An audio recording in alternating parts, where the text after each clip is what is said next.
Assalamualaikum warahmatullahi wabarakatuh. Perkenalkan, kami tim pengampu mata kuliah diagnosis penyakit tanaman. Pada praktikum pertama kali ini, kita akan membahas bagaimana pengukuran penyakit di lapangan.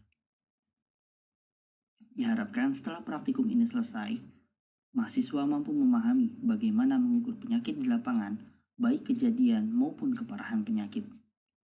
Perlu saya ingatkan kembali, diagnosis penyakit tanaman bukan kegiatan untuk mengobati tanaman, namun sebagai upaya pencegahan kejadian serupa pada tanaman budidaya atau pada kesempatan lain.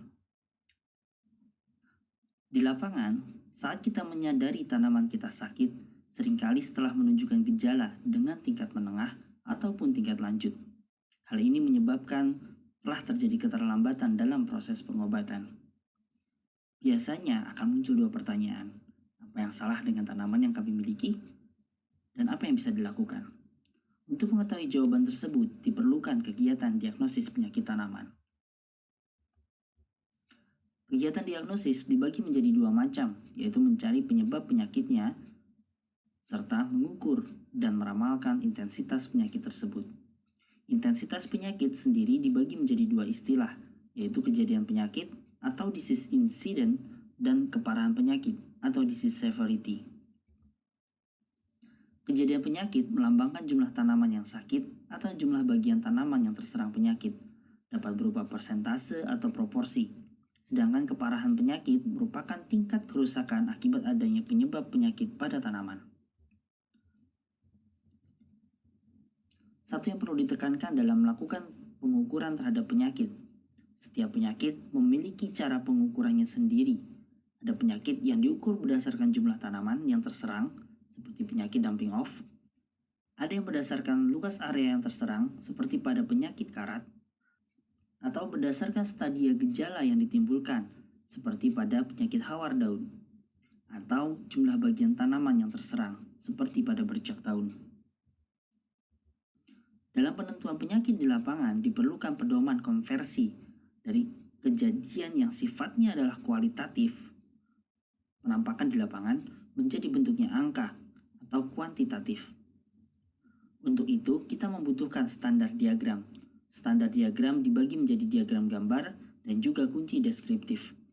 Standar diagram digunakan agar pengamatan di lapangan dapat dilakukan dengan cepat dan akurat. Jika kita telah melakukan pengamatan, baik kejadian penyakit maupun keparahan penyakit, perlu diingat, kejadian atau keparahan dapat dipilih salah satu atau keduanya, bergantung kepada penyakit yang menjadi objek amatan. Kejadian penyakit dirumuskan menjadi jumlah tanaman sakit atau bagian tanaman yang sakit dibagi dengan jumlah amatan, dikalikan 100%. Sedangkan keparahan penyakit dirumuskan seperti berikut.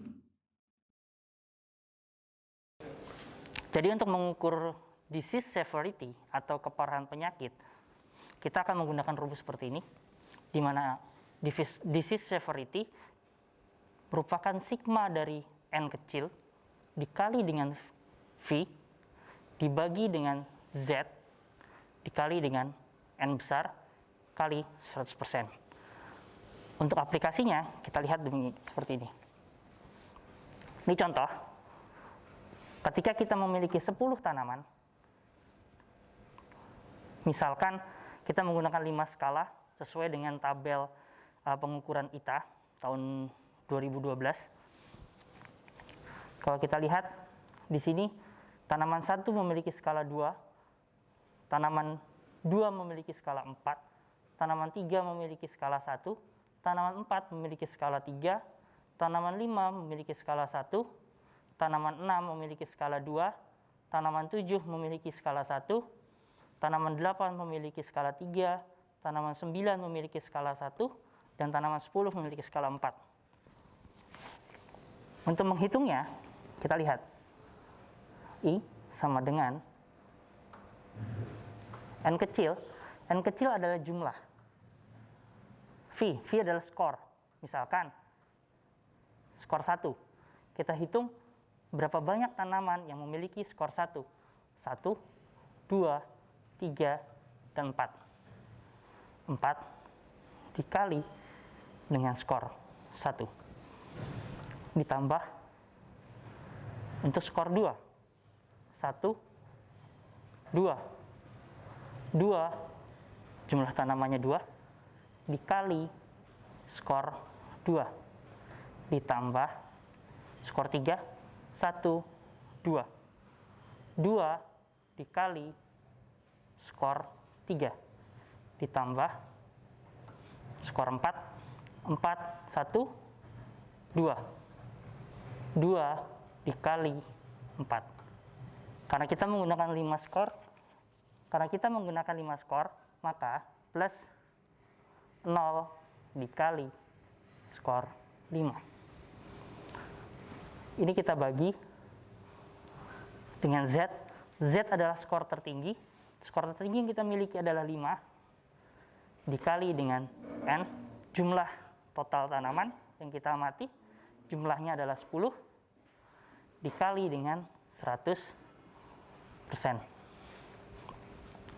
Ini sama dengan 4 ditambah 4 ditambah 6 ditambah 8 ditambah 0. Ini kita bagi dengan 5 dikali 10, 50 dikali 100% sama dengan 8, 14, 22 per 50 dikali 100% sama dengan 44%. Ini adalah disease severity-nya atau keparahan penyakitnya. Kalau penyakit ini bisa kita ukur dengan kejadian penyakit, kita lihat di tabel. Kalau kita lihat, maka jumlah tanaman sakitnya 1, 2, 3, 4, 5, dan 6. 6, ini adalah insidensinya 6 per 10 total tanaman. Kenapa yang satu tidak dihitung? Yang satu adalah skor untuk tanaman sehat dikali 100% sama dengan 60%. 60% tanaman di lapangan sakit dengan keparahan 44%. Baik, hari ini kita akan melakukan pengamatan untuk kejadian penyakit tanaman dan keparahan penyakit tanaman. Dan di sini yang akan digunakan adalah tanaman singkong yang terinfeksi 2 penyakit, yaitu bercak daun coklat dan hawar bakteri. Nah, seperti yang teman-teman bisa lihat di borang ini ya, nanti kalau yang praktikumnya online bisa langsung diakses di My Class ya. Jadi borang ini harus diisi dengan sejumlah informasi, mulai dari jumlah tanaman yang terinfeksi ya. Di sini ada jumlah tanaman yang terinfeksi, di mana kedua penyakit itu harus diamati dari 24 tanaman yang ada di lahan ini. Nah, masing-masing orang atau masing-masing mahasiswa akan memiliki tugas untuk mengamati 2 tanaman. Ya, jadi nanti akumulasinya yang akan dijadikan sebagai 24 tanaman yang terpilih sebagai sampel. Nah, kemudian selain mengamati kejadian penyakit, kita juga akan mengamati keparahan penyakit untuk kedua penyakit tersebut ya, bercak daun coklat dan hawar, di mana untuk bercak daun coklat pengamatan keparahan dilakukan dengan mengamati jumlah daun yang memperlihatkan gejala bercak daun coklat. Nah, karena masing-masing mahasiswa hanya akan mengamati 2 tanaman saja, maka yang akan diisi hanya 2 kolom ini saja. Ya, 2 kolom nanti kemudian akan ditabulasi bersama dengan data dari teman-teman yang lain yang praktikum di hari yang sama. Sedangkan untuk pengamatan keparahan hawar bakteri itu dilakukan dengan mengamati 20 daun per tanaman yang dipilih ya. Jadi kalau teman-teman punya 2 tanaman yang teman-teman pilih, maka diambil 20 daun secara random, baik dari atas ke bawah atau dari bawah ke atas. Dan yang diamati adalah tipe gejala yang muncul di setiap daun yang teman-teman pilih. Ya, berdasarkan tabel scoring ini, mulai dari scoring 1 sampai 5. Nah, itu yang kemudian akan diisi ke dalam tabel hawar ini berdasarkan daun keberapa yang teman-teman akan amati. Nah, teman-teman, ini adalah contoh gejala dari bercak daun. Ya, nah Bercak daun gejalanya seperti ini, ada bercak berwarna coklat yang muncul di permukaan daun dan biasanya sifatnya lebih random. Nah, bercak daun itu biasanya ditandai dengan dia selalu muncul langsung di tengah-tengah daun. Langsung di tengah-tengah daun seperti ini, ya. Jadi tidak muncul di pinggir-pinggir seperti ini, tapi langsung seperti ini. Dan biasanya gejala bercak daun supaya gampang membedakan dengan hawar adalah tidak ada lingkar kuning. Nah, sedangkan kalau misalnya kita melihat pada gejala hawar, ya, nah, gejala hawar itu seperti ini. Nah, gejala hawar ditandai dengan munculnya lesi. Ini yang disebut dengan lesi angular yang muncul biasanya dari sudut ujung daun.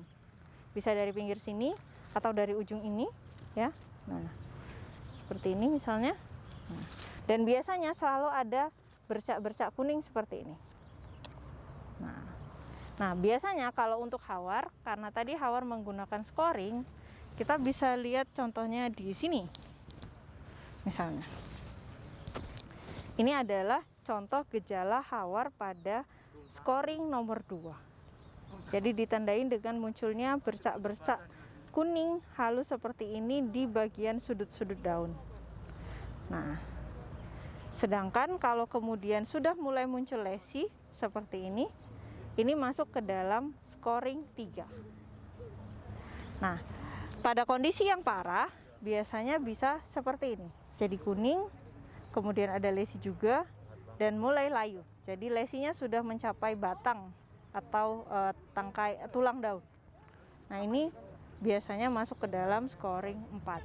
Nah, khusus pada pertanaman ini tidak ada satu tanaman yang mencapai scoring 5. Karena scoring 5 umumnya ditandai dengan adanya kerdil pada tanaman dan juga gejala mati pucuk. Tapi di sini tanamannya masih sehat. Demikian yang dapat kami sampaikan berkaitan dengan pengukuran penyakit tanaman. Mohon maaf bila terdapat salah kata. Dan akhir kalam, wassalamualaikum warahmatullahi wabarakatuh.